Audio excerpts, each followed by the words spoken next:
Why, hello, and welcome back to the Book Binge. I'm not entirely sure off the top of my head what episode this is. Just a very short introduction for this one. I'm talking with Christopher Ruocchio and Dave Butler about Disquiet Gods. Just going to announce at the very beginning of this video, this is spoiler-free up to an extent. There will be a warning, both audio and in the timestamps below in the description, about when spoilers start, and those spoilers will go essentially through the end of the video. So even if you have not read Disquiet Gods yet, you can still watch the beginning of this discussion and then come back later when you have read it. If you have read the book at this point, then you are perfectly able to watch the whole thing. I do also want to note one final thing real quick. Dave does at one point in this discussion attribute an event to Kingdoms of Death that actually happens in Howling Dark that didn't get corrected in the discussion itself. It's not that big of a deal, so don't, be yelling in the comments about that one thing. Otherwise, thank you for checking out this video. I hope you enjoy the discussion.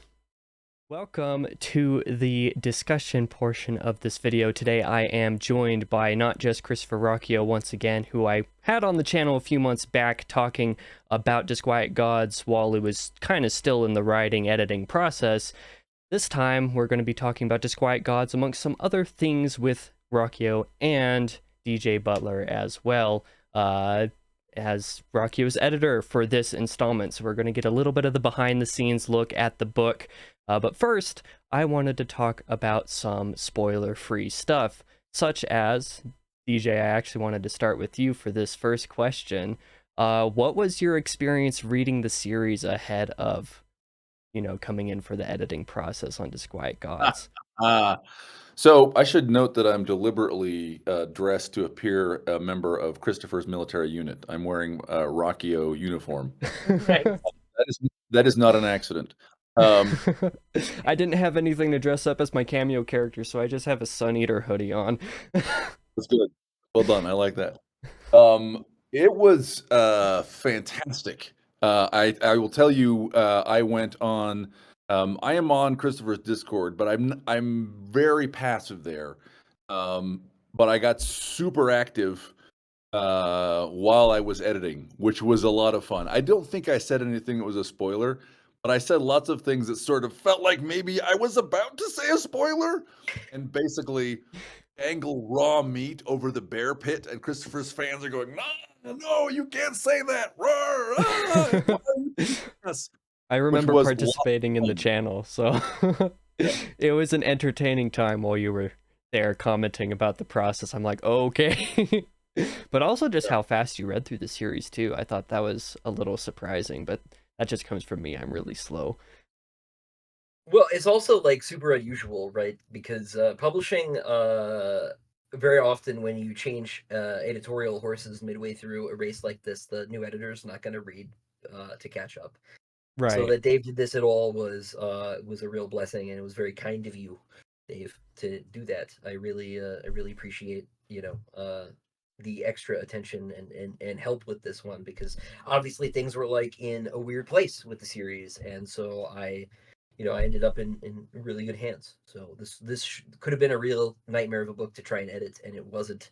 And that was like entirely thanks to you. So Listen, it's my pleasure. I confess I had not read through book 5 or I owned through book 5, and I had read through book 3 maybe. Um, but then I went back and reread deliberately books 1 through 5 before reading the manuscript. Um, uh, A, because I wanted to, but B, look, I edit a lot of books. There is a reasonable chance that most of them are gonna be books that nobody ever remembers 20 years from now or 6 months from now. Some of them may never come out, right?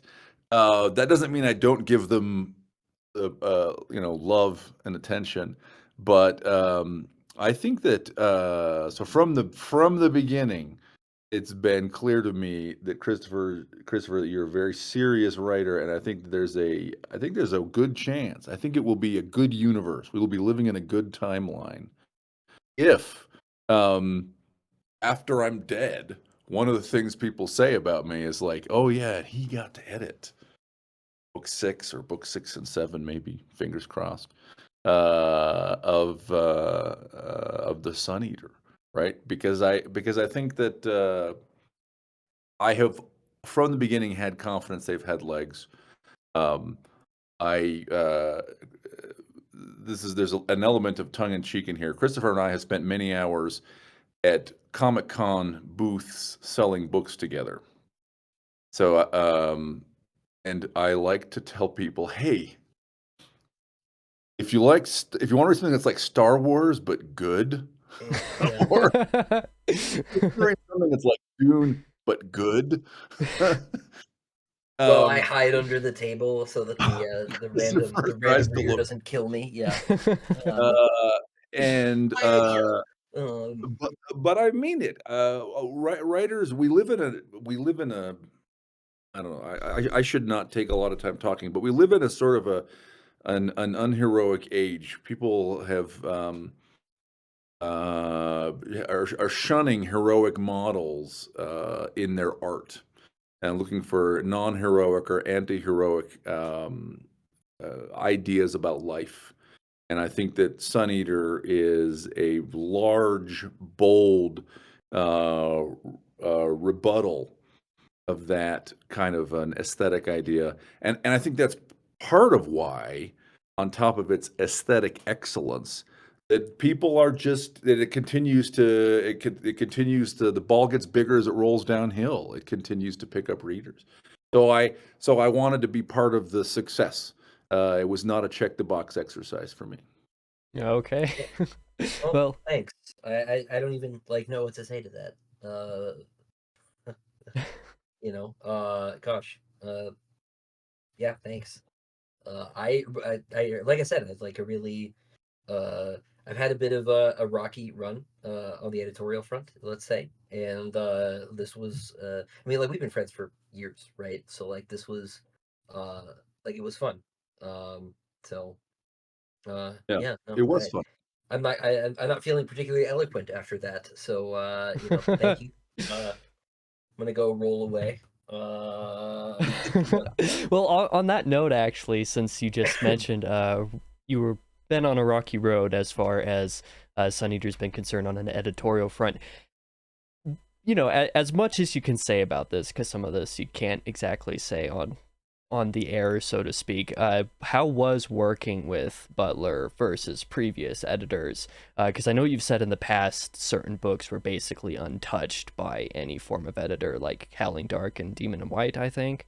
If you want Yeah, to those expand on that. specifically are more or less unedited. They got some, track change comments, and then copy editor obviously fixed my commas. But as far as like sort of grand structural stuff, yeah, those two books were not really messed with. Um, I think the main the main difference, like I said, is that Dave and I have been friends for years. I think we met in 2017. Is that is because Witchy came out like right before Empire did, I think. Yeah, I think that's right. So we met at LibertyCon, right? Because I Yeah. recall I had just met you, and it was that like Bane lunch with like 40 people at some kind of restaurant where you and I and Tony Weisskopf kind of stood in the back at a little table.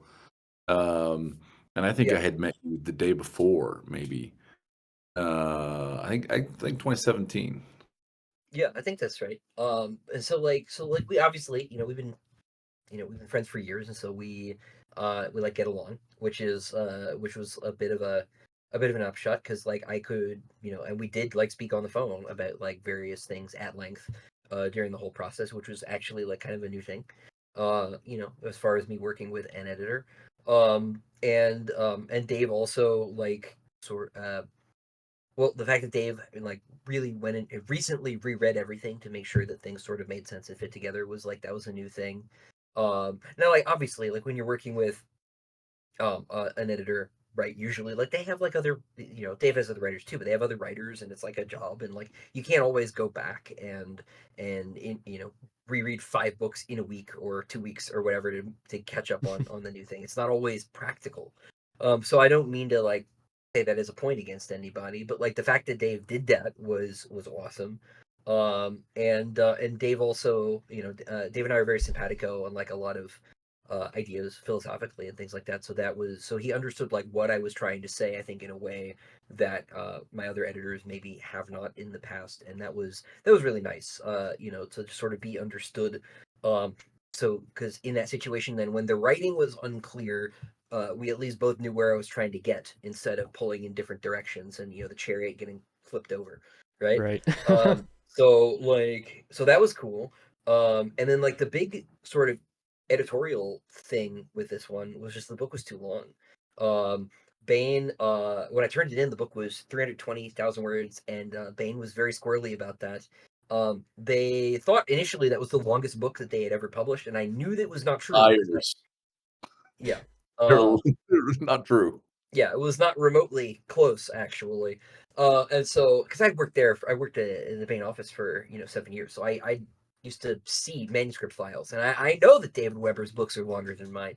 Mind you, he's David Weber, but Right. still, the book was long, and like there are like this is one of those things about publishing that like people don't say very often is that there are these like practical material like sort of business concerns that impinge upon the art, and like that feels bad, right? Like we all feel in our hearts that like the purity of the art must be preserved at all costs, but if you can't print the art, right, then it's not going to do anybody any good, and so you have to make concessions, and so we had to cut about 40,000 words out of the book, and that could have been a nightmare. But Dave went through and made suggestions on more or less every page, highlighted sentences that he thought maybe were redundant or extraneous, or maybe could go just for whatever reason. And so that was, I'm sure, a ton of work, but it made my job a lot easier. I think I got through doing that in a couple of weeks when that could have been a much longer and more miserable process, because when you don't have any sort of matrix for like what should go, right? Then you just look at all of these sentences that you wrote and you're like, man, these are like all good or whatever, right? Except for the ones that you hate. Right. And and They and were all so good, right? I need to interject here. Right, and I think the way I couched it with you is um, less deprecating than what you've just said. I think I said, "Hey, I love all these sentences." sure. I'm gonna if I had the same. Actually, let me rewind a little bit. We had to go back and fight a battle. We had to go fight Tony and get like, okay, hey, because I think what did she say? She wanted it at 230 or something. She Yeah, wanted down to some 230. Yeah. dramatically shortened book, and so You we can't do went and that. like I said, look, I think they literally said the biggest book we've ever published was 270,000 words. So we did the research. We're like, no, this one and this one and this one are all longer. And so we kind of negotiated, and she said, okay, let the word count come up. But I think then once we got a word count target, I said, um, listen, if I had to make the hard decisions you're making, right? Because I don't think there's a wasted sentence, but like if I had to do it, these are the sentences I would do because you could remove them without losing meaning. Um, and I think we ended up maybe 10,000 over the target Tony gave us at the end anyway, to her credit, right? I think that once we turned it in, she didn't. Yeah, I think she told us like, can you do 275? And we hit 284. Which is like totally my fault, right? Because we ended up not we didn't cut any chapters, right? This is always like people's concern, like you're cutting words. Oh my gosh, like what story are we losing? The answer was like none. You lost like descriptive sentences and like maybe a couple lines of dialogue, like some conversations got shortened or something. Which is pretty painless. I actually added a chapter. It was I think 279, and then I was like, look, there's a chapter that really should go in. I think it's like 5 or 6. It's pretty early in the book. Okay, I was Um, I was actually because going to ask if you knew which chapter it was that you added because I was it, just it's curious. it's the one where Cassandra goes through her trial and Hadrian's waiting for it. Oh, that's The such a. chapter. Oh, okay. I know what chapter you're talking about Yeah, it's like 5 or 6. because it was also Maybe kind about of the 4 or 5. scene that was written after your daughter was born. Yeah, because Okay. of course, Hadrian has a daughter in this book, but and people are like, "Wow, I can really tell you're a new dad." Like, only in one chapter, actually. Yeah. The And that's rest of that's what it Jenna was said too a few times. She's yeah, because I specifically actually pointed it finished. out. This is another thing. I finished the book at Dave's house in March of last year. Oh, wow, a year ago. Yeah. So it's been finished for a minute. But I was Dave had like a little writers retreat, and I was went out there to hang out. So yeah, no, I finished it on the couch in Dave's library, um, which is pretty cool. So Okay, so Dave, what was your experience specifically on cutting so many words? Like, what was your process going through that? Because that was something that I was curious about. Like, cutting so many words without cutting any story seems like a monumental task, in my view, just as like a very amateur copy editor and proofreader. It is a serious task. I had done it before. So I'm also a novelist, and when Tony Weisskopf accepted my first Bane novel, Witchy Eye, she gave me exactly one. She forwarded like the comments from people who'd read it in the slush and said, "I don't necessarily endorse these." So actually, I looked at them and said, "I don't endorse them either," and I ignored them. So, sorry guys. So the one comment she gave me was, "It needs to be shorter," and that's it. That was the entire comment, and it was 240,000 words, and I said, I don't want to lose any story. I don't want to lose any scene. I don't want to lose any character. I'm going to go through and look for redundant words. And if any single word is redundant, I'll take it out. And it was actually a wonderful exercise in strengthening my ability to write muscular prose. Like, what are the words that I don't need in this sentence? Man, I have adjectives that duplicate each other. I realize that I almost never need to say, as long as my point of view is clear and I'm close in on point of view to a particular character, and you never need to say she thought, right? If you say the cliff was tall, comma, she thought. Well, in point of view, the cliff was tall can only mean that she thought it, right? And so it was like this exercise of thinking through in a very naive. No one was guiding me, right? I had a problem to solve, and I cut 35,000 words out. I cut from 240 down to 205. So I had done that, and that had affected the way I've been writing. So basically, I went through Disquiet Gods a second time because we did the edit, and then we got the word count limit, Thanks. or Yeah. I gave Christopher the editorial letter, and then we got the word count. So I went through a second time, and I just highlighted. I said, if it were me, this is what I would probably cut.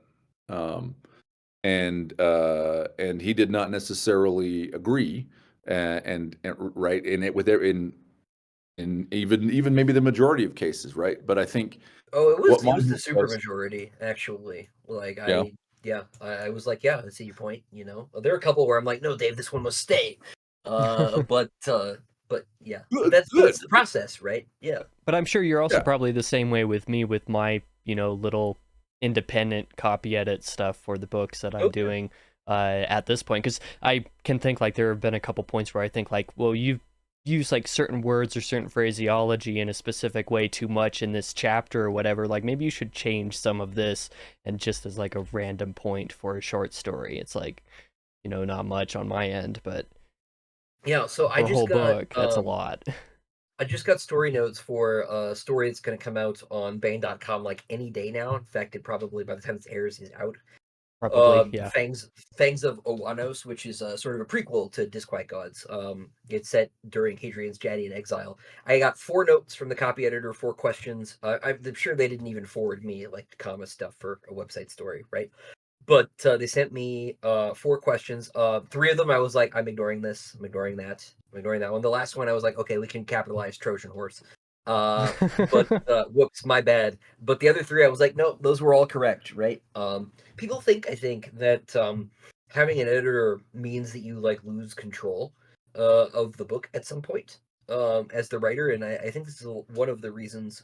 There are a lot of reasons, and there are people want to do independent publishing, and there are a lot of reasons to do independent publishing. But I think that an anxiety about editorial direction is maybe one of them. People are like, well, I don't want someone telling me what to do with my own book, right? And properly ordered, right, the relationship is like one of suggestion, right? Like the ideal sort of mechanism is like the editor's like, hey, like this bit not working so well. I think it would be stronger if you tried A, and then you as the author can do A, or you can do not A, or you can say, hey, what about B, right? And you can either just straight up do B and see what they think, or you can have a conversation about B or C or D. Because sometimes, like, an editor will suggest something that like won't work because they haven't read book 6 yet. You're writing book 2, right? And they don't Right. know like what you're aiming at or something. So, um, it should be a negotiated process. It should be a conversation, right? It should not be, like marching orders, and it should not be my way or the highway either, because you can damage a relationship long term with a publisher by being too didactic and uncooperative, right? You hear stories about those writers, right? It's like, I won't like pick on anybody living or dead, but like everyone's heard those stories, right? About like, oh, like yeah, that's why that series never got finished or something, or there's all sorts of little rumors that get bounced around and in the field. But like, yeah, you don't have to accept any particular sort of correction that gets made, and you certainly don't have to suggest the fixes, right? Often, I think that like when an editor identifies a problem, the identification of the problem may be correct, but the prescription for treating it might not be, right?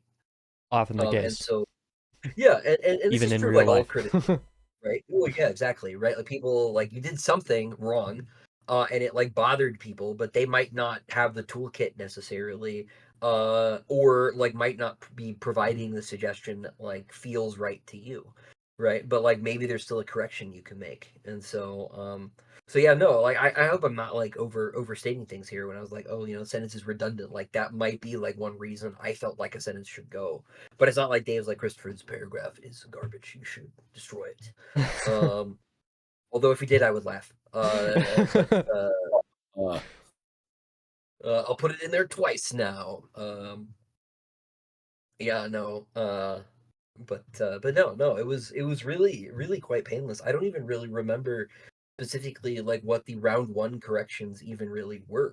I mostly remember cutting sentences because that was sort of like the big thing that ended up happening. Because I think broadly, uh, the story like didn't change that much in the edit either here. It was no, mostly sort of it was mostly prose control. yeah. And I Um, don't think I could even say, without giving spoilers, what it was. It was I had the one or two like, it might help clarify this story point here, but it was a small number.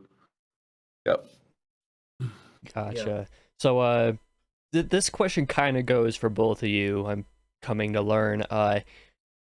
Christopher, how was working on Disquiet Gods compared to previous books in the series? And then I guess for Dave, how was editing Disquiet Gods compared to other books you have edited? If either of you want to jump in and answer your part of that question, I suppose. Yeah, talking about like the writing part itself, like Yeah, the actual writing um part itself. yeah, I'm this one curious. this one this one sucked just because it's getting closer to the end of the series, so there's like this additional pressure to like make sure that you're covering everything. In past books, if I didn't get to something, because I'll put something in an outline and then I'll like write the chapter and like realize I forgot about a bullet point and it's like something that needs to get covered eventually, but it doesn't have to be covered now. I might just let it go, right? But I'm getting to the point where there are a couple sort of things, and they're things I keep seeing people ask questions about that I haven't quite wrapped up yet. And to a certain extent, you can leave some things unresolved, right? But like, there's this additional pressure of like getting to the end and needing to stick the landing, and resolving the necessary things that sort of filtered in. But like, this book's also like very weird. It's very big, and it's very weird. I say weird twice on purpose because there's a lot of weird stuff in it, and I um, concur. It is weird in some places. and the weirder it gets, often the harder it is to write. There are like two kinds of things that are hard for me to write. One is like logistics, and the other one is I'm writing a like a war room like conversation for book 7 right now, and I'm just like, uh, so hard. I gotta make sure it's very clear that everybody can understand what's going on and why.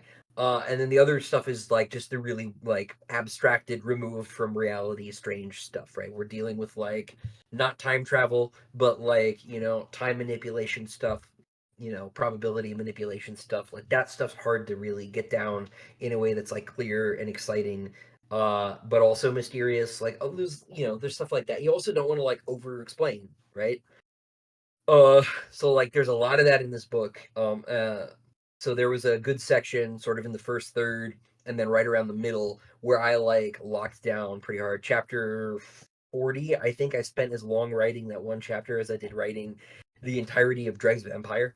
I spent, I think, 2 months on this one chapter, And everybody uh, who's read it knows exactly why. yeah, Chapters I hope 38 through 40 are bonkers. I hope they're good, but like man, they really kicked my ass. I think this book took the longest to write of all of them, including the much longer original book four. Um, um, and it was like almost 300 days of like actually writing, which is a long time for me. So that was just like not fun. But it was, but I feel good about it now. That Now it's that it's over. over. I don't have to hate it anymore. Fair enough. Yeah. So there's this guy named Steve Albini. Okay. Steve is sometimes referred to as a record producer. He himself will say no. Um, but he engineered a lot of famous albums, including like sort of controversially Nirvana's In Utero. So after Nevermind, they wanted him to do In Utero. He did, and at least there's an idea that the studio hated what was done. Anyway, Albini's super. He says, The reason I'm not a producer is because what do producers do? They pick the band, they do song selection, they choose the sound. I don't do any of that stuff. Steve Albini, what I do is I try to help the band make the album the band wants and the album they hear in their head, right?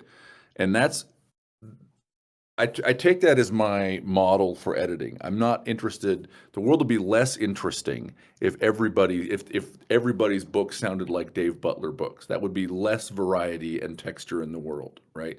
So I want people's books. Anybody who I edit, I want their book to feel more like their book and just be more powerful and more whatever it is the author wants. Right. Um, What's interesting in particular about Christopher is how ambitious he is, right? And the subject matter is really big. There is no idea that we are experiencing a mere adventure story, that it is mere entertainment. The protagonist is self-consciously and tells you from the beginning that he's dealing with matters of cosmic import, so I have to be up to the task, right? So that I've edited some books that are basically popcorn. I'm telling you this frivolous, entertaining story. There is a theme because all books have a theme, but it's incidental. I wasn't trying to have a theme. I'm telling you about Joe the Barbarian or whatever, right? Right. Whereas Christopher is writing a book that is large in scope and theme. It is intertextual. So part of the challenge is being sophisticated enough with literature to recognize if there is a call out to Mervyn Peake or to Gene Wolfe, and to be kind of aware of that and see what he's doing. On a smaller level, so Christopher, for example, having all this sounds like I'm tooting my own horn. Let me toot my own horn some more. So I have enough background with classical languages that when Christopher does interesting stuff with the cases of nouns in Latin or Greek words, I recognize it and don't try to get in there and mess around with him and say, well, you called this a colossus before, now you're calling it a colossi. I know why he's doing it. And this is not the case with most of the books that I've edited. Most of them is a fairly straightforward matter of like, okay, cool, this is the story. How, can I make some suggestions that would move it along, help keep the reader interested, highlight the fun. You're also being like actually really modest here, right? Because the thing that made this so easy is that Dave is much smarter than I am. Actually, right? And Dave's talking like, well, I have to be smart enough to have read all of these books that Christopher's read. Dave's read like 8,000 billion more books than me. So That's when I'm actually, old. yeah, well, very extremely, extremely. How Yes. is Rutherford B. Hayes these days, Dave? He's, he's dead, but in my youth, he was a fine president. But but yeah, no. So like, Dave actually like helped me with a lot of the language stuff in this one because Dave has a certain set of skills. So there's some translations into languages that I do not speak that Dave happens to speak.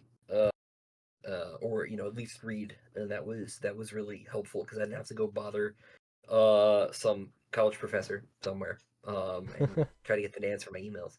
Or Just bother ChatGPT. Dave.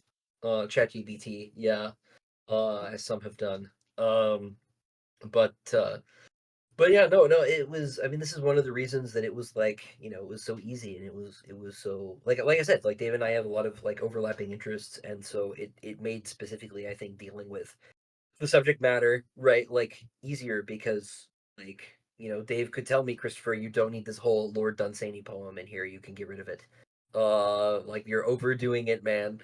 And we get the point, and so it went. The Kipling stayed, but the Dunsany went. You know so yeah, no.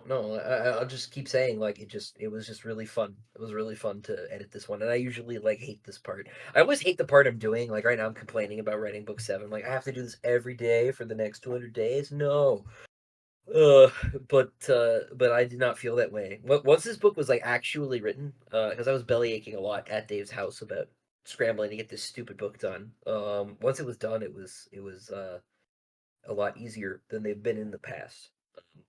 It also happened a lot more quickly. Like, I think we were really done with the work on this by like July last year, or something like that. Oh, And so I wasn't, there wasn't like in the past I've had like 6, 8, 9 month breaks between turning a manuscript in and having to look at it again, which is a really long time because so much of writing for me is sort of like RAM. It's like active memory. There's like a momentum element to getting a book done because there's so many like little details when you're writing scenes and when you're writing books generally. Like you might like forget like, but this is stuff that like only having to wait a couple, maybe not even a couple months to come right back to the book and get it knocked out was a boon really, which was nice. There was a time uh to write a novella between finishing the book and editing it. In this occasion, I had to actually edit the book and then write the novella. So it was good to like there was like a period where everything was Disquiet Gods like all the time. And then yeah, we sort of moved on. Gotta do a bunch of other things. We'll do it again. Book 7 is about a third written. So Pretty hype. yeah, I'm feeling pretty good about it. But I'll let Dave be the judge. I'm excited to read it. Yeah, it's pretty good so far. It's pretty good so far. It's right here.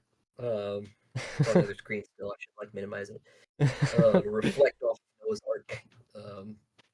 Yeah. I was gonna say if you had glasses, it might reflect off of that. Yeah. But Yeah. I guess the last thing that I want to ask you two for like a spoiler-free section here to round out like the first half hour of this discussion, if you both want to just rapid fire rank Sun Eater, the 6 books now that Disquiet Gods at the time of this video's release is out and people have probably read it. Am I ranking it like in terms of how much I like enjoyed working on them, or like what I think, which ones I think are better? I would probably say which ones you think are better, because that might match a little bit more with like a reader's type of perspective, so to speak. Sure, sure. I have to like write this down. Yeah, that's fair enough. Okay. All right, yeah. And I still I haven't ranked the series yet after Disquiet Gods. I know what it is before, but not after still. not after. Yeah, well, it's a weird one, like we said, right? But I do think for me, I think it's the one I'm proudest of. I think right now it's Disquiet Gods and then Howling Dark, whichever one was my favorite child, except for my actual child. White, probably Kingdoms of Death, and then Ashes of Man, and then Empire of Silence. The whole splitting that 4 and 5 went through was quite painful to deal with. It was really unavoidable. That's not that's not anybody's fault but the price of paper. So that just that sort of damaged, I think, each of them. And I patched them up as best I could, but when you separate two organisms like that, there's always harm. But yeah, no, I think 6, 2, 3, 4, 5, 1 for me. 6, 2, 3, 4, 5, 1. Okay. No. That's interesting. I think I would rank. I like Disquiet Gods, but I think for the second, I would rank probably Kingdoms of Death. I think that might be the only place I vary in the rankings. And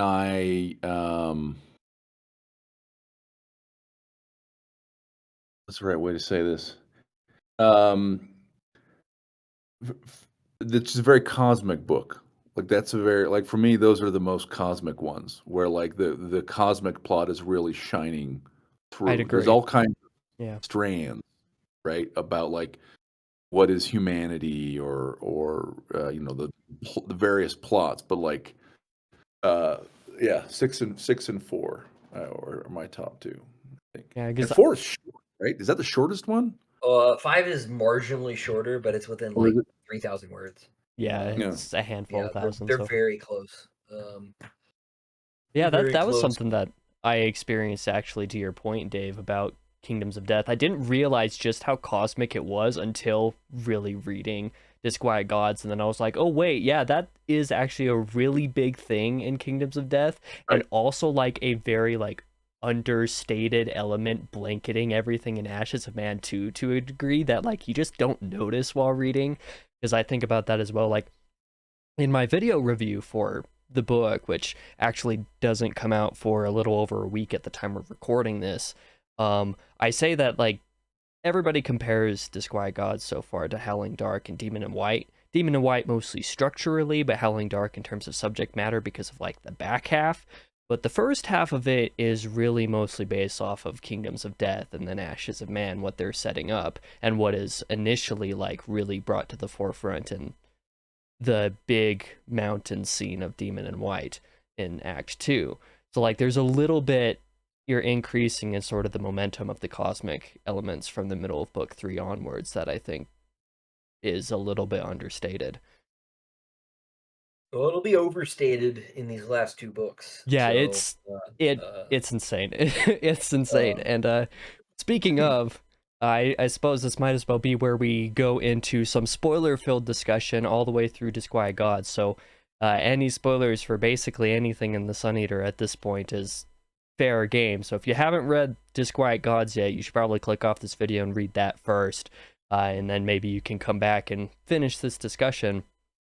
I wanted to speak a little bit, not just about Disquiet Gods, but also about like your favorite scenes throughout the entire series for both of you, like both leading up into Disquiet Gods and then maybe the way that those were affected.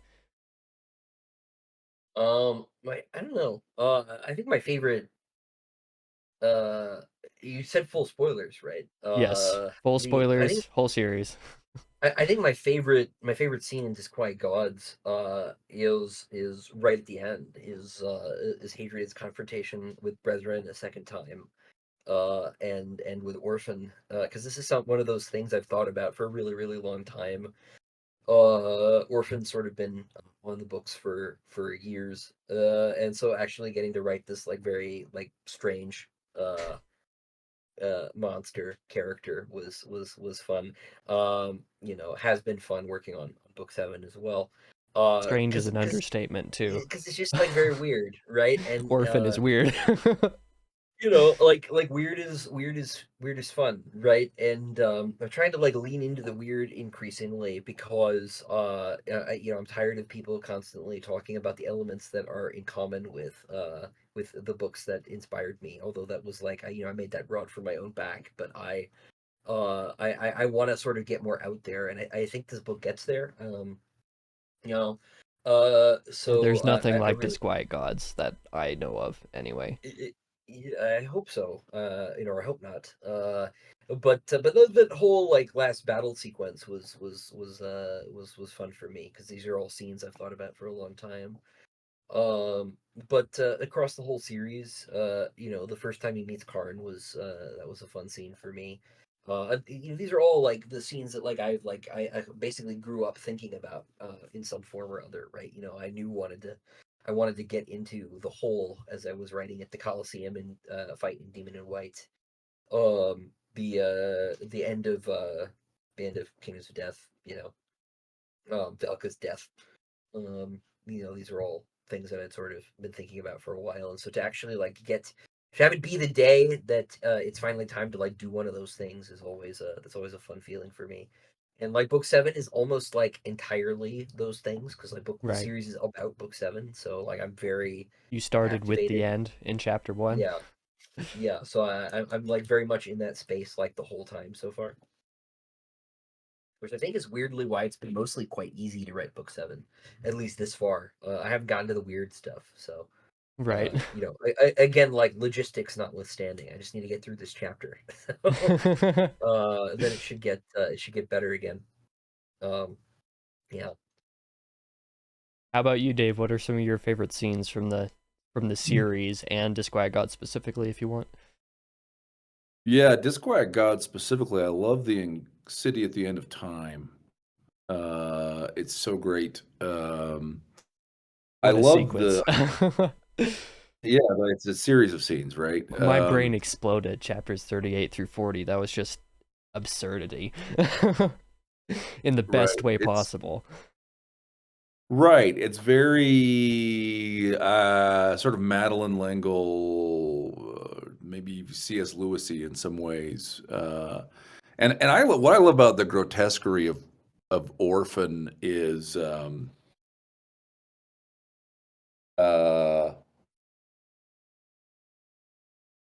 there are sort of anthropologically, okay, like how do human beings in their behavior mark that things are otherworldly, right? And in our modern sort of basically post-Christian society, we think of it always as being beauty, right? Something is otherworldly. Like our Right. depictions of angels An are, ethereal beauty. oh, white clothes and there's music or little Italian, little Italian baby cherubs, right? But the first thing the angels always say is fear not, which implies that they're terrifying or grotesque, right? That they're monstrous. And in fact, across the sort of range of human behavior and thought, things that are otherworldly sometimes are hideous, or they're bizarre and inverted somehow, right? So this is one of the reasons I love the grotesquerie of Brethren and Orphan. Um, so I love the scene where Hadrian dies. Spoiler: Hadrian dies, and he like literally is dissolving, and it's so gross. And it's the middle of the book, so you know it's not over. And he's the narrator, so you know it's not over, right?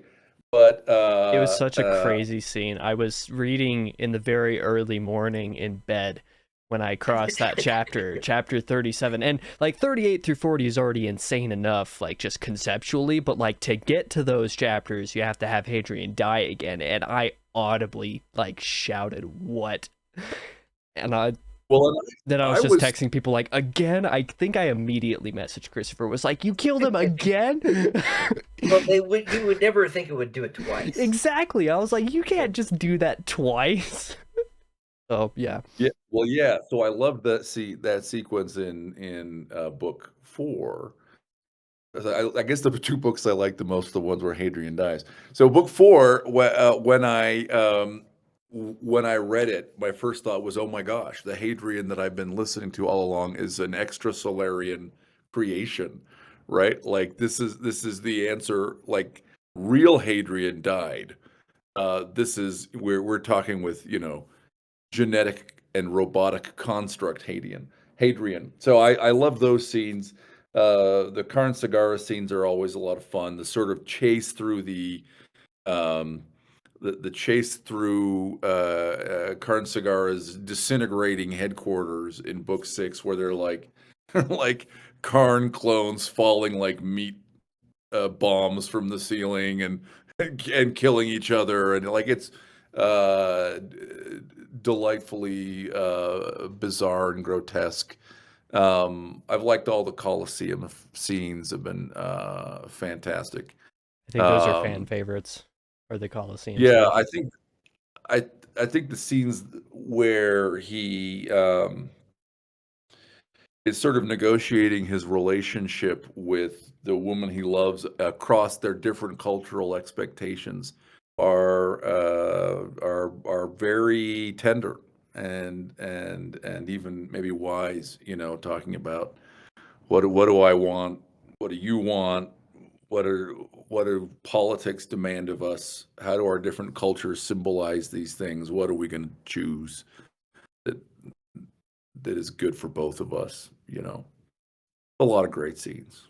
Well, even some of that is relevant even before they're even in a relationship. Like as early as Empire of Silence, they're not in a romantic relationship, and in any real degree. Like Hadrian obviously likes Valka that Yeah. early, but she doesn't really reciprocate. But two of my favorite scenes in the entire series were from rereading Empire of Silence, and chapter 52, and I forget the other number, but Little Talks especially was just the two of them, and you could see some of that relevant even that early, I thought. Yep. Well, I'm obviously uncomfortable with people praising me at length.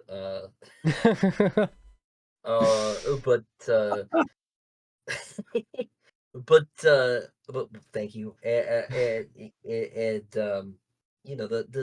the Valka stuff is, I maybe should have mentioned, like, that is that's been like a big thing, right? And like she's gone in this book, right? Except when she isn't, right? Perhaps the Which early is end of her life. also quite the moment, which I unfortunately had spoiled for me. Like in the first third of the book, I accidentally clicked on a spoiler somewhere that revealed that, and I was Oh like, no! shit. Yeah, that Oh was no! a moment that I really wish had gotten spoiled, because that would have killed me. Um, Yeah, yeah, but that's she's smart. also like just very sort of present, in general, right? Even through Cassandra, yeah. Yeah, and just in Hadrian's memory and all of that, right? People that we lose are never really gone. Not to accidentally come too close to quoting the Rise of Skywalker, but they aren't. We're all sort of like the product of the people that we care about, and so um people are always thinking I'm bullying them by killing these characters, right? But they're never they were never alive, and they're never really gone either, right? Because they're still a part of the story and all of that. And so I always knew that she was going to die and that there was going to be a story after her and all of that. And so that's been something I've tried to take pretty seriously throughout the whole thing. How much Um, enjoyment do you actually get from your reader's pain, even though you say you don't think about their pain while you're writing? well, I don't when I'm writing. Like the story isn't about, it's not about you or you or you or you or right. It's about the story. Of course, yeah. But it is like fun watching people respond to the story. And, I'm sure, Dave, you said the same thing, right? Because like that's the point. Like the story ultimately, actually, despite what I just said, is for the reader, right? You can't like let the reader be in charge of the story any more than you can like, let editors that aren't Dave be in charge of the story, right? You know, but it is for them, right? Like You write stories because you want people to enjoy them. Like it's why it's always like so crushing when people don't like the book. It's like, man, like I'm sorry I wasted your time, right? I can't make the book, something it's not for you, right? But I like, man, I really, really wish that like everybody who would pick up the books would just enjoy them. And so when it's weird that people enjoy like being made miserable by the suffering of imaginary people, but they do, right? And so, Why is Sun Eater my favorite series? right. Well, like watching you like borderline dissociate, right, in the comments while you're reading these books is like always funny, right? True, my Uh responses are particularly evocative, with all capitals and just screaming "Why?" yeah, well, you have a reputation, right? And but like, like just watching everybody just like have a good time is like that's the point. Like I want people to have fun, right? There's been people who feel the need to try and find some agenda in the work, but the agenda is please enjoy this story. It like the story is complicated, but the point of my writing it is not. I just want people to have fun. And so watching that actually happen is really gratifying because it means at least for that person I've done my job correctly. And that's cool, right? But yeah, no, but at the same time, like I'm not like going for any particular reaction. I'm trying to tell the story properly, right? People are always like, "Oh, do you like enjoy hurting characters to hurt me?" Right? And I do say like I don't think about you at all, right? Like I feel instead like a responsibility for like handling the story correctly. And Dave, I'm sure you feel sort of the same way, right? Um, It is curious. I mean, some of that is tongue, right? Some of that people are just telling you, "Hey, I really love your of characters," course, of course. right? But but there are genres of,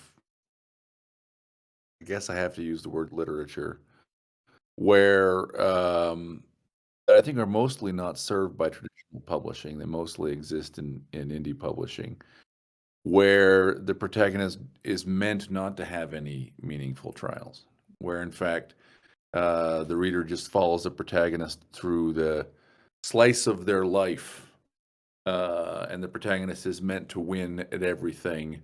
And all of the men like her, and hey, she can get them all, and she gets the job, and she saves the day. There was never really a threat, right? Um, that's sort of strange. Uh, I don't understand where it comes from. It flies in the face of thousands of years of storytelling, right? Back to Aristotle, like like Oedipus, okay, Sophocles. The guy blinds himself, right? Freud says what he's really doing is castrating himself. Uh, the It's supposed to be a, a trial for the character because you, the reader, are supposed to feel some of the same trial so that whatever it is you get out of literature, you can get it, right? It's supposed to be that way. So I'm not sure how we got to the place where we have a market for books that don't stress anybody out. There is no stress in this. It's all, you just ride a unicorn around and go shopping. Like I despair a little bit. I don't get it. It is a little baffling, right? I say often, like on these sort of talks, right, that the storytelling is what separates us from the rest of the animal kingdom, right? Crows and dolphins communicate some semi linguistically, right? Or use tools or something like that. But nobody else tells stories, and we tell stories so that like the experience of the character in the story can impart a lesson, so we don't have to learn like animals learn by like doing, right? There's a canyon in I think it's in Napa County, right? The Stag's Leap, I think there's a wine company where it's like just far enough the deer will always try to jump it and almost none of them succeed. There's no like the deer do not have a storytelling tradition to explain about all of the deer who have died attempting this jump, right? But like we can be like, look, Jimmy, like don't look. I know you think you can do it, bro, but let me tell you a story about Steven and Timmy and James. All of them failed, man. Like, do not jump. right? I know you think you're special, but right, like we tell stories fundamentally to impart these lessons, right? Like there's or in part to impart these lessons, right? Like so obviously there's a diversional function to it, and maybe some of these like less harrowing forms of storytelling are more about that diversion. And like I can understand wanting an escape that's not taxing in some way, but at the same time, you know, there's something deeply meaningful, I think, about there's something deeply meaningful about suffering. And the fact that it's an inescapable facet of human experience, and it should be in our stories, because I think without it being in our stories, the stories are fake, and they're like not useful. You know, and like maybe I'm weird because I always feel like I should be doing something, even like with my, you know, my downtime. Uh, but I would like much rather like read something that's going to wake me up than put me to sleep. I guess. Yeah. And I hope that's what that's who I'm writing for, because like ultimately I'm writing for myself, right? Like I you know really like I'm writing a book that I want to read, which I think is all that any of us can do, right? Rather than try and get into anybody else's head and assume like, oh, this is really what people are gonna pick up. Um, but or maybe should do, maybe not can do. Maybe you can try to write to market, but yeah, no, I ultimately, you know, writing a story that I think I'd want to read, and I guess I don't know what it says about me that I want to read something that's so miserable sometimes, but like the world is, you know, and like maybe reading stories like this is practice so that when you you know have a bad day you can handle it. Um, Yeah. on some level. Like at least it's not as you're not getting eaten by space vampires. So you got that going for you. Yeah, 100%. Look, every true story is fundamentally initiatic, and initiation is a trauma, right? Look, the story is here to shake you up to purge out help purge out fear or help purge out hard-heartedness or a bigotry that you carry with you or to give you impart a piece of wisdom, right? You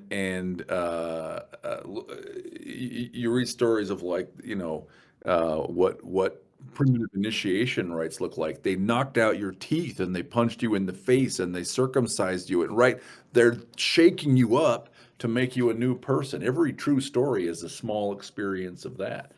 So it's funny to me saying the accusation that you have an agenda is perilously close to suggesting that your stories have meaning. Like, Yes. well, maybe I have an agenda. That's not really how you approach it as a writer. It's not like, and now here, let me sharpen my quill, and now I shall persuade everyone to vote for RFK Jr., right? Like that's not like that at all. But art aims to change people. Art aims to go grab you in the soul and do things with you.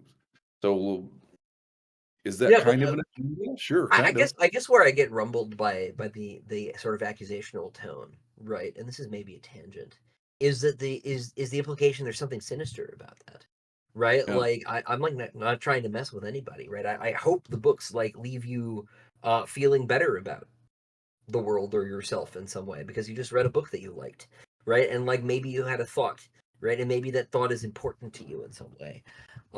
You know, but to suggest that like it's nefarious, as some people sometimes do, with art in general, right, is what bothers me. But yeah, no, I guess I digress. Um, And I guess in some sense, even when you go through all of the deeper, darker kind of themes and moments and stuff, it also comes back around to some of the more fun and happy moments as well. Those are arguably just as important when it comes to literature because you have to have a dichotomy. You know, the stories that are yeah, only darkness are kind of less fun to experience to some degree because of this. Just the same as you, Dave, were talking about stories that don't have any form of opposition can be unsatisfying or aren't meant to be satisfying in the way that stories with trials do. I was talking about this with Genghis Khan yesterday. Right, talking about Lord of the Rings, and people, especially like newer readers, right? They describe Lord of the Rings as boring because we spend all of these early chapters like at a birthday party and like selling Bag End and like, oh, it's so terrible. Hang out in the Shire, the most wonderful place of all time. Like so terrible. But like it's really important actually because like you need those slow moments, those quiet moments. You need to grow to love the Shire the way that the hobbits do because they're going to lose it actually. Like it's gone when they come home and they can reclaim a piece of it and maybe they can improve it in certain ways. You know, Sam's got the soil from Lothlorien, but whatever it was is gone, right? And that's actually like what Lord of the Rings is about, right? Is that you can go and win the war, but the world will keep changing anyway, and like you will change, and like Lord of the Rings is ultimately. Well, it's ultimately optimistic because because it will end in a huge catastrophe, right? But like the War of the Ring is this little epicycle of something going well. That's sort of a prefiguration of how things will go well at the end of time, right? In Tolkien's Catholic worldview, right? And but there's loss continually on the road to that, right? And so like you need these little quiet moments, you need these peaceful moments so that these things matter. And those are I think that's something that people overlook in storytelling often are these little quiet moments. So this is maybe one of the reasons the books are long is because like you need space to do all these different things, but or maybe I talk too much. There's some evidence that that could be the problem. Well, I would say the Yes. quiet moments in Sun Eater, at the very least, are usually some of the standout moments for me because most of the time it's Hadrian waxing philosophical, and those are like the most thought-provoking stuff that just like, I enjoy as a thinker while I'm reading.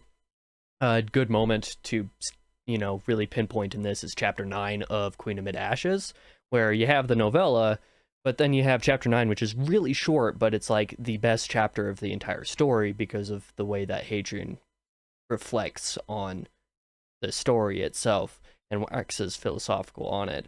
I think it's a I think very that's something important I measure. added when I made it a standalone. I think the Sword and Planet version of the novella doesn't have that chapter. Yeah, right. Actually, It's just the it's I think the it's wonderful. re-release essentially. Yeah, which I should have the new cover out pretty soon, by the way. Yeah, As an it's aside, I'm really excited to see the full thing. Just the little snippets I've seen are amazing. But It- back uh, onto yeah. Disquiet Gods briefly. I wanted to talk about one scene in specific that you actually brought up on your round table a few months ago when you two were on it together. Sabratha. Oh yeah. Because you mentioned Sabratha as being a product essentially of Kingdoms of Death and Ashes of Man being split, the way that you had to fill gaps and kind Oh of make yeah. some new Sure. stuff up. And I wanted to say, Sabratha is my favorite sequence of the entire sequence. Or of the entire series. I don't care. Like it is fun. When Cool. you were Yeah, talking about you I just like it a want lot readers to too. have fun, Sabratha was like the most fun I've had reading basically anything ever. I love Oh, that cool, man. entire Thanks. sequence. So I wanted to talk about like the composition, how you made Sabratha what it is in the wake of, it originally not existing in the outline.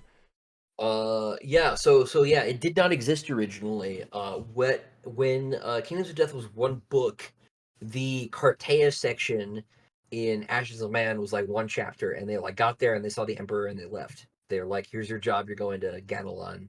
We got to go figure out what the extras are up to." There was no Alexander assassination attempt, right?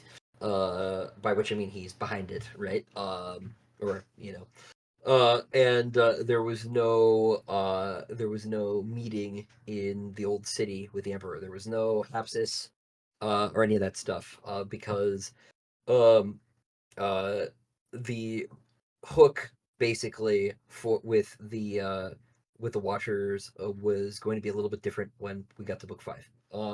I can't really speak in any real detail about how it was going to be different because I hadn't quite outlined it yet. I had some vague ideas and stuff about how I was going to do it, but the idea was originally the last book when it was 5 books was going to start with Edward showing up to get Hadrian.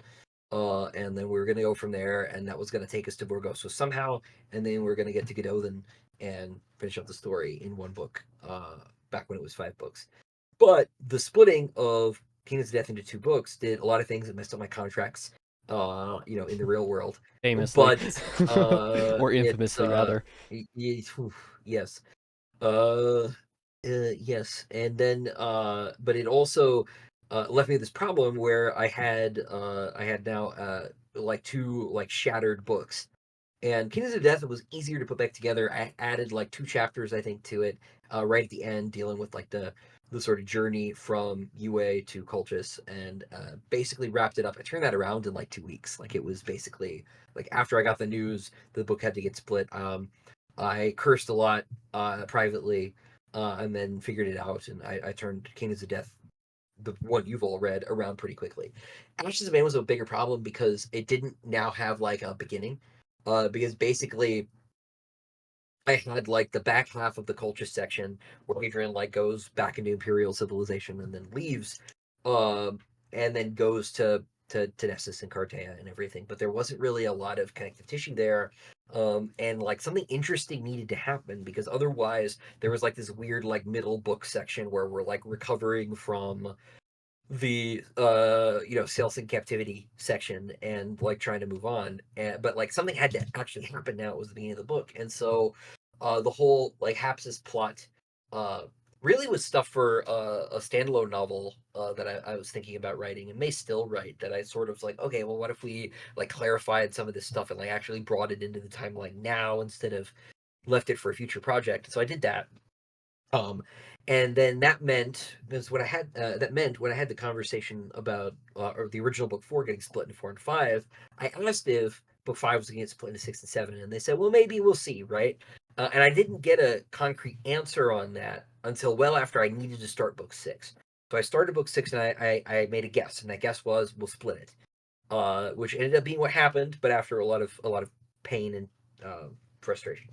Uh, but so I started it because I just didn't know what was going to happen. I needed the work, and I kept the Edward pulling Hadrian out of his exile, basically. But I related him to the Hapsis thing because we had this dangling hook in book five with Hapsis and with the Watchers and the Emperor, like knowing the Sealson are looking for them, and so my Death Star, in a sense, is in the form of the sort of eldritch god that the Sealson are looking for, that they can worship and use in the war against humanity and against creation itself, right? And so that was sort of going to be the hook to get book six started, but also the hook to sort of uh, bring Hadrian back into the Imperial orbit and all of that stuff. And so it grew out of the sort of structural logistical challenges that the story had, because when you like tell someone I need you to make this two books, like you have to like introduce stuff to make it two books. I had a similar problem when my first editor told me to like change some world building, and like I ended up doubling the length of Empire of Silence. Like the scope of the series grew because the length of that first book grew, and like you don't want like half of the book to just be a picaresque, right, where your character is just wandering around doing nothing, wasting space. You want, like, ideally, like every page, every chapter, every sentence like is doing more than one thing, right? So like I had to come up with new things, or like adjust things I already had, in order to get stuff to sort of squeeze in, because for a long time I was like not sure if the Watchers were going to appear really on stage uh themselves, or if they would remain more remote. um and I decided to go for it because I decided that would be weirder and more interesting and like a lot more work, as it turned out, because like the whole sequence was really frustrating and complicated because you like want the fight to seem plausible and like hard and not too easy, but also like not too confusing. Like just getting the balance right on like logistics was something. I think this is maybe one of the things that we actually worked on in that first round is coming back to me a little bit.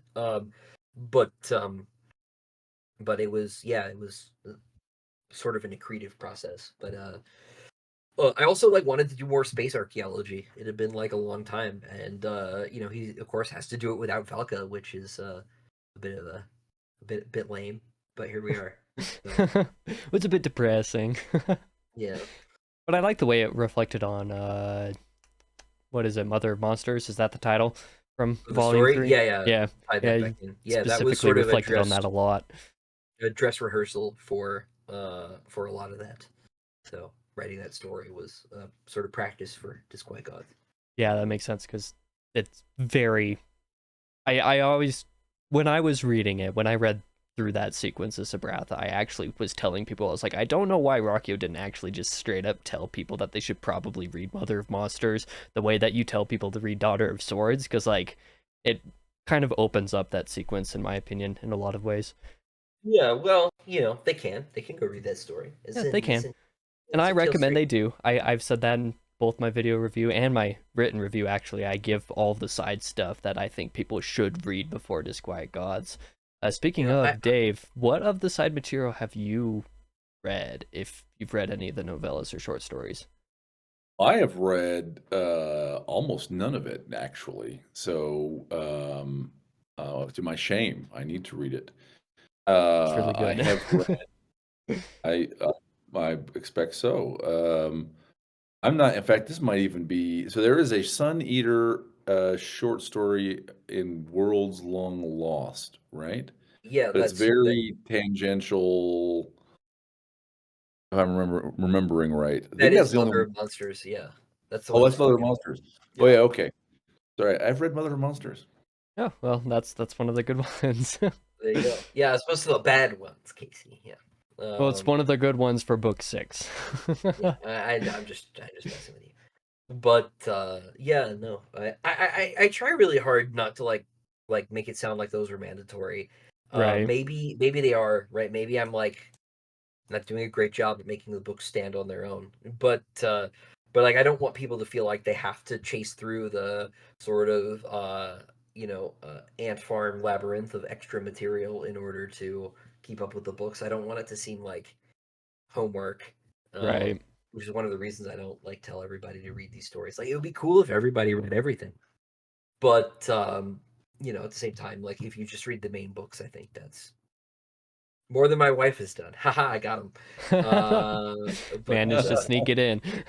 yeah, no, yeah. I gotta get Jenna where I can. So, uh, Well, maybe someday you put out a single volume with all of the ancillary stuff as a kind of a book X to go along with the series. that's the plan. Yeah, Steve Diamond and I are gonna do an omnibus of everything. After we do the Demon and White Diamond edition, so 2 more books from now, we'll pause. We'll do that, and then we'll get back to book 4 and stuff. So we're gonna do that. We'll probably honestly have enough for 2 volumes. So because I keep writing short stories, people keep asking. Um, um, well, one final moment in Disquiet God specifically that I want to ask you about. Can you expand a little bit more fully on the moment that Blade Runner 2049 stole from Disquiet Gods before you had the chance to write it? Since you've kind of like you've skirted around this particular thing in a lot of other interviews because, well, the book wasn't out yet or people hadn't had time to read to it yet. Since this is yeah, a spoiler discussion, I want to know a little bit more, if you would. Oh, hey, editing Casey here. Just want to let you know that this brief section after this question will also contain some pretty big spoilers for Blade Runner 2049 as well as Disquiet Gods. So if you want to skip this section because of the Blade Runner 2049 spoilers, I recommend you skip until the next little bit after it's all over. The timestamp is on screen right now and also in the description. okay, sure. I've mostly been not talking about it because it actually upset me a lot at the time. Uh, like I've said, there are scenes in the series that that I've had in my head for a really long time. Right? The Coliseum scene in Demon in White, Valka's death, Orphan, right? The ending, obviously. Um, but I knew and I had set up in Howling Dark that Karn was cloning the two of them the whole time, trying to figure out what the hell it was happened to Hadrian at the end of book 2 because Karn does not want to die. And in order to avoid death, he has actually died hundreds of times, in different forms. But this is clearly set up in book 2, which I wrote in the early parts of 2017. I sold Empire of Silence in 2016 in January. I finished revising it by about August. I think my original editor quit in October, got a better job at Orbit. And then I was sort of waiting like direction. So I started book 2. I wrote book 2 in 2017. And I had finished Howling Dark, and turned it in, like way before Empire of Silence came out in 2018. It was done. It was so far ahead. I started writing novellas, right? The reason I wrote Lesser Devil is I was like 2 books ahead, and I was like, I shouldn't be 3 books ahead. Like, what if something changes? And so I, I think it was like October, November 2017, Blade Runner 2049 came out. And there's a scene at the end where the bad guy, Jared Leto, I can't remember his name, offers Deckard a copy of Rachel, as sort of a gift. And I had already set up that, like, at the end of Hadrian's journey, when he has like gone through all of this stuff and suffered so much, that he gets this sort of satanic offer from Karn. He's going to give him a Valka clone. And it was, I think, born in part out of like the whole Gola thing in Dune, and like how kind of weird and messed up those are, and uh like how much they bothered me as a kid. I wanted to, like, because that's not the same person actually. Like, I know kind of the first Duncan one is literally the same body, but like after that, like, that's not how like souls work, right? Like, it's not the same guy, or not the same girl in this case. And a lot of science fiction movies act like it's the same. There's a Tom Cruise movie, Oblivion, right, which is actually pretty good. Like, it's a pretty solid film. Uh, it ends with Tom Cruise sacrificing himself to like drive the aliens off Earth. Right? He has been cloned multiply. I think his wife was an astronaut. She survived, and like he dies, the one that we followed through the whole movie. But then like the next Tom Cruise clone that's like been tricked by the aliens into abetting them, stealing all of our water or something. I can't remember. Comes over and like meets her, and like they can get together, I guess. And like actually, like, no, like her original husband was dead before the movie even began, actually. And like you know uh the one that we followed through the movie that we were invested in is dead. Like, this is a third Tom Cruise. He's not the same guy, and it makes me uncomfortable. I don't like that. And like a lot of science fiction is very cavalier about it. It's like, "Ah, it's good enough, good enough," right? And there's something maybe beautiful about the fact that like some fragment of the original person in some like new form is like still like caring in some way. It's like a ghost, right? But it's or an echo, but it's not the same person. And so like you'd have to reject it, right? Like you'd have to reject that offer. Not and so I'm watching Blade Runner 2049, and the scene that I imagine more or less plays out precisely, down to this detail, about, excuse me, my phone is ringing, which is also my camera. Uh, Down to this detail about eyes, and I don't know how the eyes thing we both had, but Valka has had fake eyes the entire time. She had fake eyes in book 1, which I wrote in 2014, 2015, like years before Blade Runner came out. And it was because the color of her actual eyes was going to be relevant. The color of eyes is extremely important symbolically in Sun Eater. So I actually screamed in the theater, like not like really yelled, like bothered people, like I shut up really quick and apologized, and like, you know and like it was not a very crowded theater. That movie, didn't have a really big big audience when it came out. um but like I actually yelled. I was so upset. I wrote this like giant email to my editor about like all the work I'd done setting this up. And this is sort of when I like codified. I have this philosophy where if I like discover that I've had an idea somebody else has already had, I just do it anyway. This is also like pretty much the thing that like made me more or less stop reading new things. Like, I just like new science fiction. I just like don't really read a lot anymore. I certainly like I more or less stopped reading science fiction books completely while I've been working on this series. Because like my sort of thesis at the beginning was that I wanted to synthesize a lot of ideas that I had growing up as a kid, reading Dune, reading Hyperion, reading Lord of the Rings, reading all this stuff, and sort of like build a story out of all of the right turns that my brain took when the authors went left, right, and vice versa.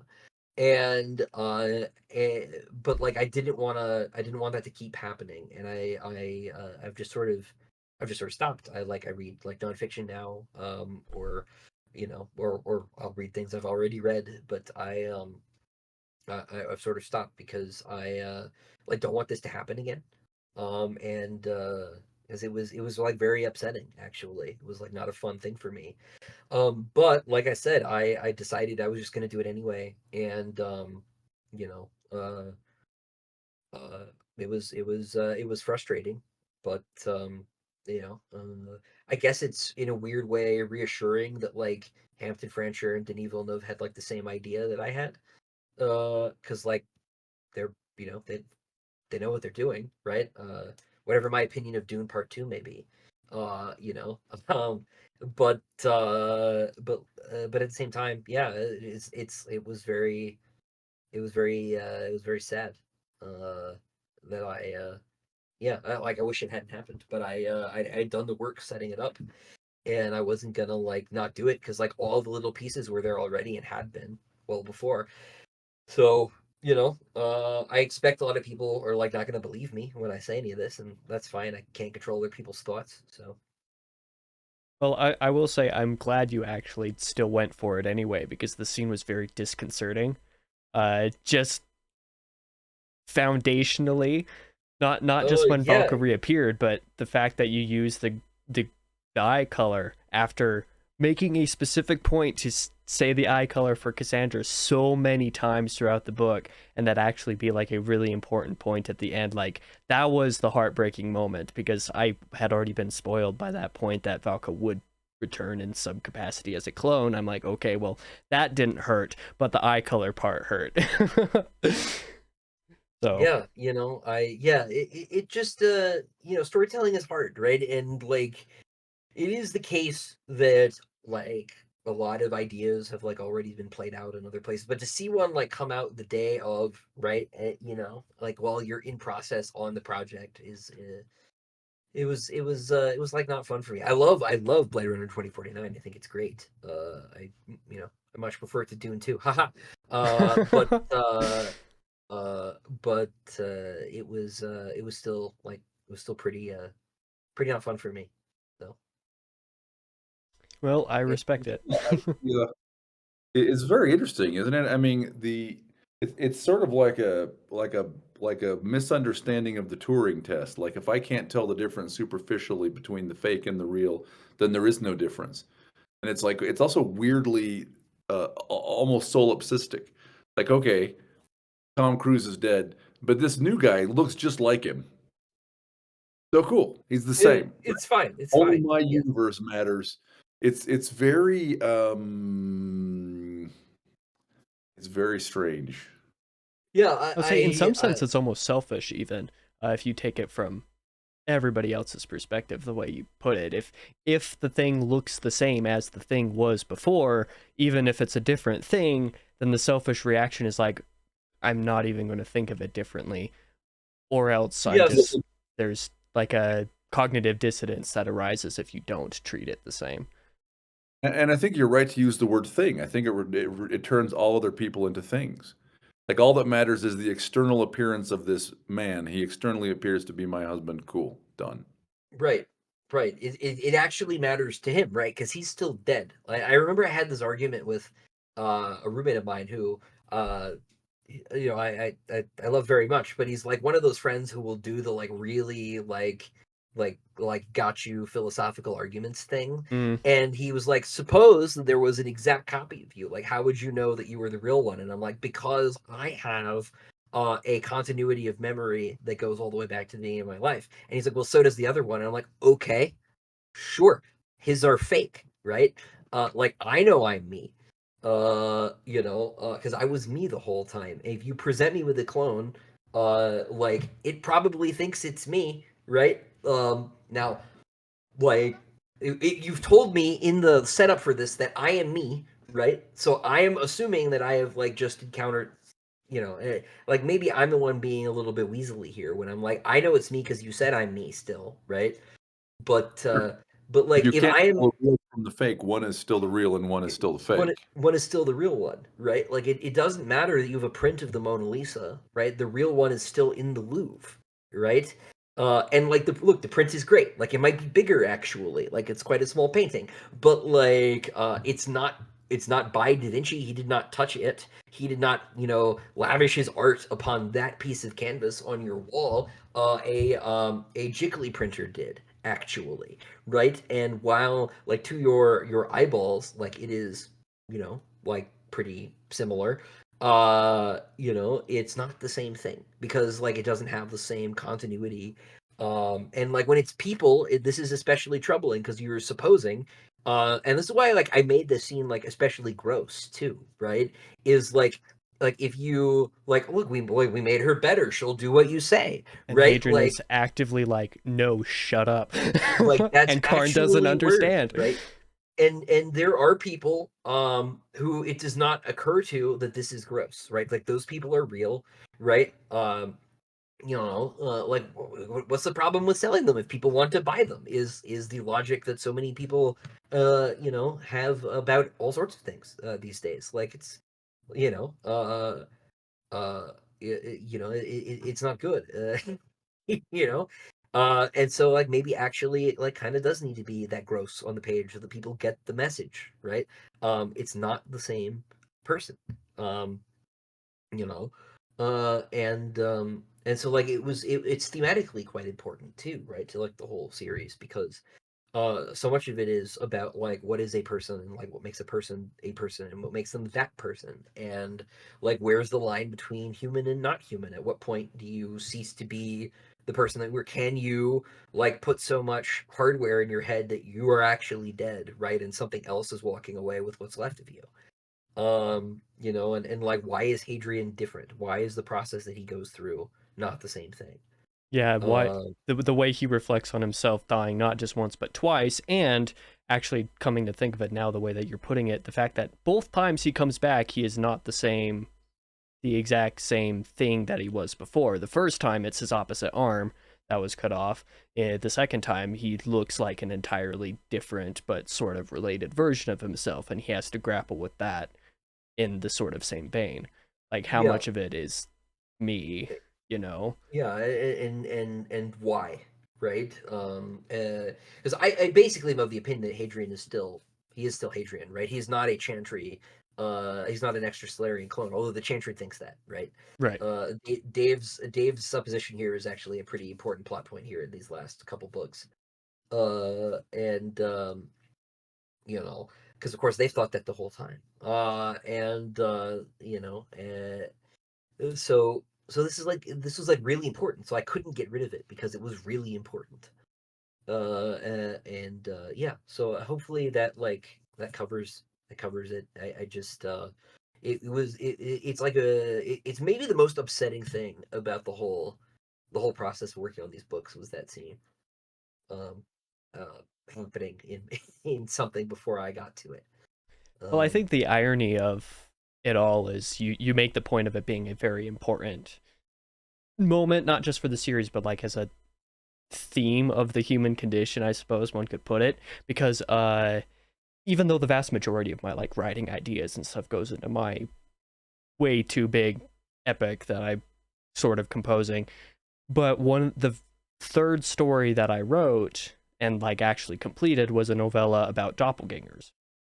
And I specifically explored it through the theme of there being something sinister to the doppelganger side of things, because a boy loses his sister when he is very young, but then later in life, like his sister returns as some sort of doppelganger, and then he faces himself.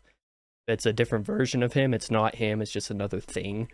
And that's kind of the exploration of things that I was exploring with that story. And I find it fascinating that there are multiple other movies and stuff that, kind of movies and books and whatever that explore a similar idea of like, what would you do if you came across yourself, but it wasn't you?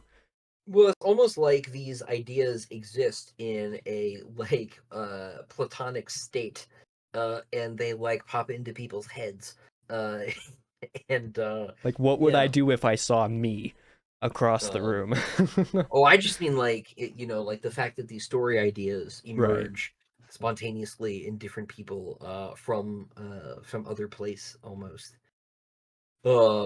you know, there is a sort of shared psychological grammar of just being human that sort of filters through stories.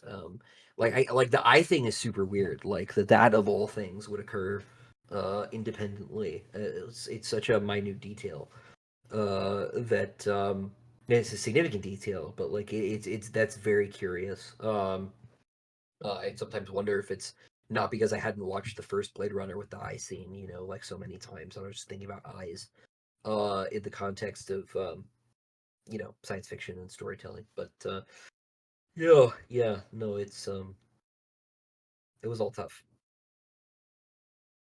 Well, it's all fair enough. That was a great discussion, I would say, on Disquiet Gods. Thank you for joining me, Christopher, for this discussion, as well as DJ Butler. If you want to shout out a quick sort of a pitch for what your series, what is it, Witchy War, is that what the series is called? Which everybody should read. Yeah, like if you want to give a pitch yourself, since Ruocchio has already been telling people for years at this point, for people to read, if you want to shout yourself out so that people who checked out this discussion who didn't know who you were previously can check it out for themselves. Oh, well, that's very kind. Yeah, The Witchy War is one of my, it's sort of my flagship series. It's an epic fantasy, but it's an epic fantasy set in Jacksonian America, about a young woman who, and the day she takes the family young'uns and the tobacco crop down to the fair to sell them, Imperial Army officers try to kidnap her, and she learns she's the secret daughter of the murdered Empress Mad Hannah Penn, and her uncle, the Emperor Thomas Penn, and his the dark power behind his throne, Oliver Cromwell, the necromancer, have learned that she is alive and want her dead. Four books out now. I'll be writing book 5 this year. Awesome. Well, thank you for joining me for this discussion. I had a great time. I hope you guys did as well. Is there anything else either of you would like to add before we go? Only thank you for having me. Thank you. Yeah, Thank I you guess by both the for time this joining is me. out, book 6 is out. So Yep, book 6 everybody is will out at check the it time out. of this releasing. So everybody who, if you watched this far, you probably already read it. But I expect probably book 7, probably in about a little over a year after this releases ish, maybe. Yeah, I think we were looking at like August, September. Assuming I can finish it on time, that may still be the plan. So. But in the meantime, there is still some other exciting stuff happening with Sun Eater. A lot of artwork stuff happening right now as well that you guys are surely going to want to see. Yeah, I'm very excited about all it'll of be a that. big year. Yeah, A lot it's of stuff coming before book 7 even. So yeah, a lot of stuff to come.